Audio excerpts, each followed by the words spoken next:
Hey guys, in today's video I'm going to run you through how I made this, my motorized light frame for my brand new Reef tank.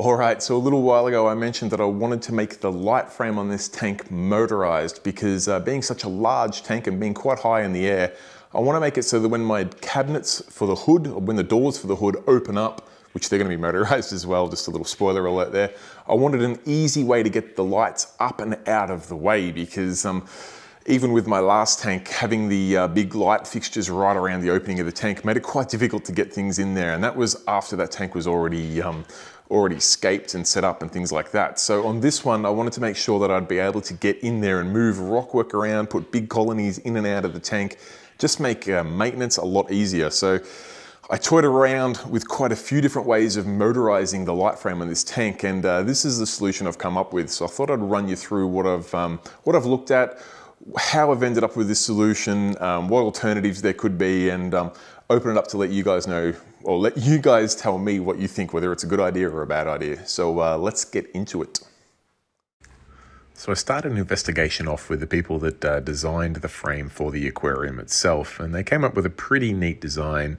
There was a couple of things I didn't like about it, and that is that it used hydraulics, which required a large pump, some lines, and then obviously hydraulic fluid to raise and lower the stand. Now, that sounds good in practice or in theory, I guess, but my concern was, apart from this this girder here that might interfere with the tank itself, but I'd have to find somewhere to put that hydraulic pump, and I would hate to think of the mess it would make if one of those lines did come loose. Hydraulic fluid's not normally known as being the most reef-friendly fluid under the sun, so there were some major red flags for this process. The other problem with it is that it was incredibly expensive. We were talking just under $3,000 Australian. Now that did include the pump, the hydraulic cylinders, as well as all of this T-slot framing, but it was a pretty expensive solution that was going to also be fairly noisy and take up a fair bit of space. So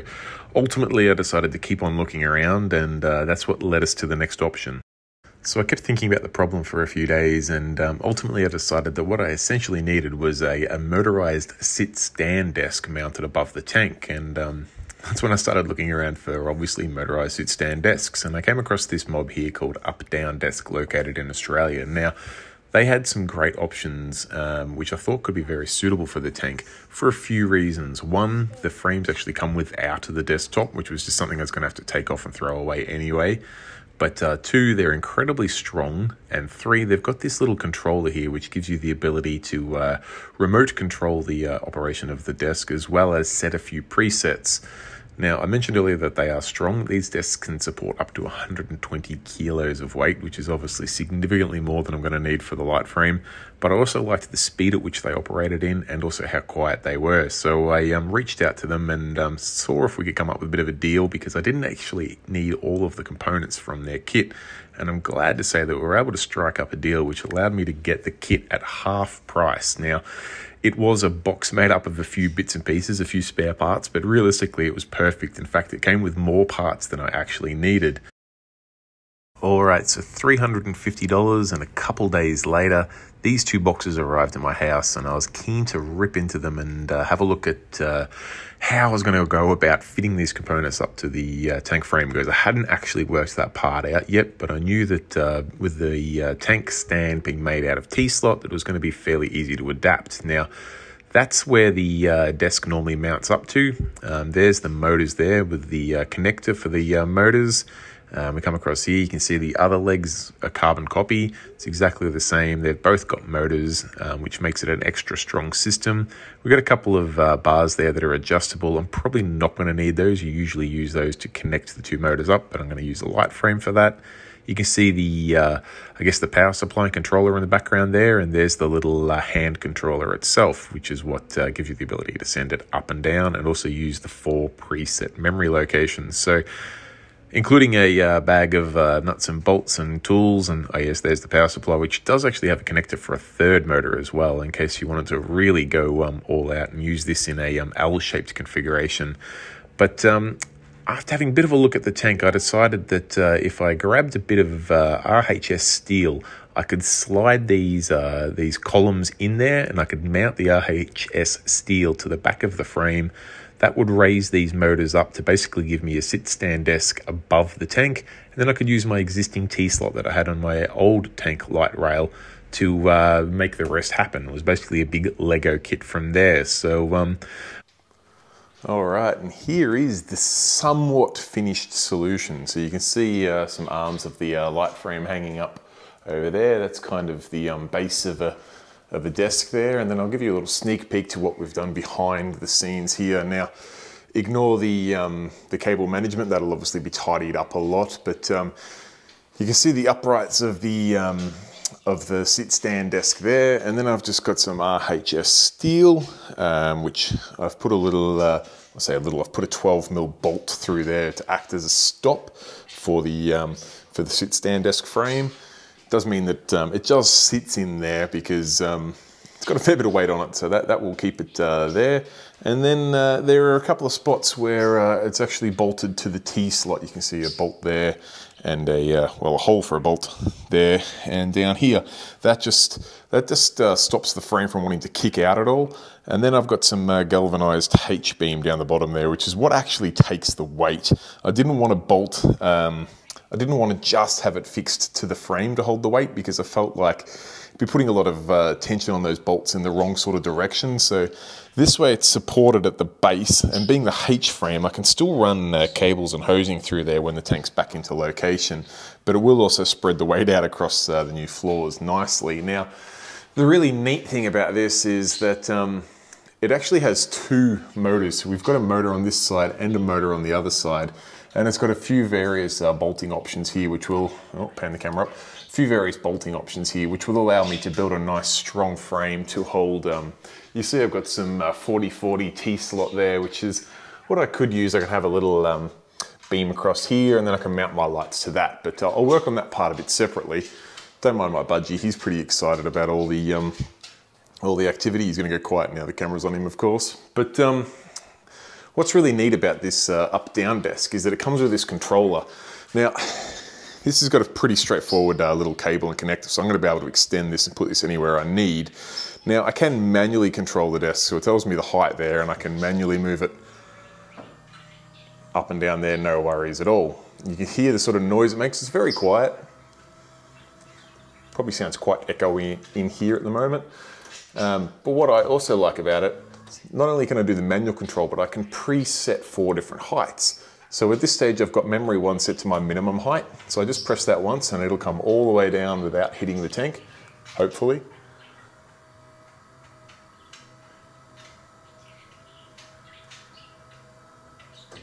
Beautiful. Memory 2 was about 1/3 of the way up, I think.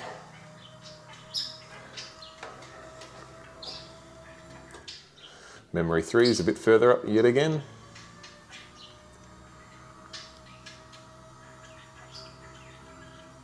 And last but not least, memory 4.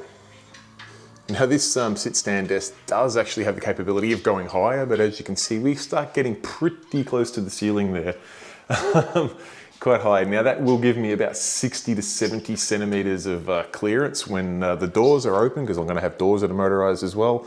The lights will be able to lift right up out of the way and give me full access to get down into the tank there, which is going to make working on a large tank like this a lot easier. So that's the solution I went with. I've got to send, now that I've tested the concept, I've got to unbolt these rectangular hollow sections out. I'll send them off to get galvanized. Now I know people are going to say that it doesn't matter whether you galvanize it or powder coat it or whatever you do, it can still rust. Totally agree, totally understand. This has been designed using the T-slot to be fairly modular, so if at any stage I do detect some sort of rusting, I could take them out, but realistically, they should be pretty covered there with the galvanizing on them. If this tank lasts 15 years, I'd be highly impressed, and 15 years is not a big ask with galvanized. Now, I should also point out that these two motors here, this gives 120 kilos of weight holding. Now, realistically, my light frame's probably going to be somewhere around 20 to 25 kilos, but it's good to know that it's got heaps and heaps of excess weight available. And I don't know, I think it gives a pretty neat solution. Let me know what you guys think.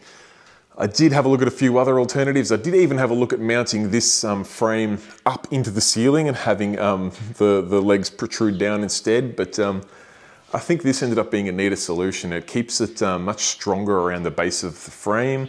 It means that I can, at this stage anyway, I can actually move the tank in and out.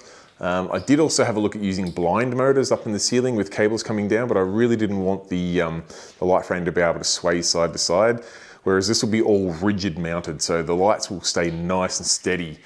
Plus, using the electronics in this controller, I'll be able to hack into that and do some pretty tricky little things. Like I'll be able to raise or lower the height of the lights throughout the day to create some different angles, some different shadows, some different intensities. So it's going to give me a few little, I don't know, I guess you'd call it next level benefits or abilities or features. So I'm pretty happy with how it's turned out. I'll get those bits galvanized, I'll get the frame back in place and tidy up those cables, mount my lights up there, and we'll consider it a job done.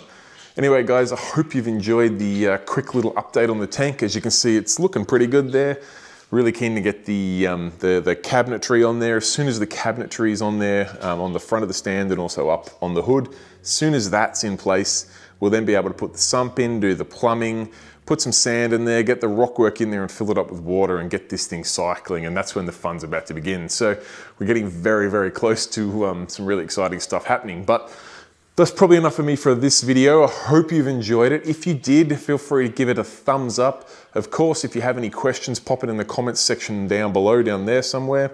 And of course, if you have not yet, and about 75% of our viewers have not subscribed, please consider subscribing. It costs no money, takes a couple seconds of your time, and you'll get updates as soon as any new videos regarding this tank or any of the other videos I do on this channel, which include product reviews, shop crawls, you name it. If it's reefing related, we get into it. So thanks again for watching. Till next time guys, stay safe, keep reefing. Bye.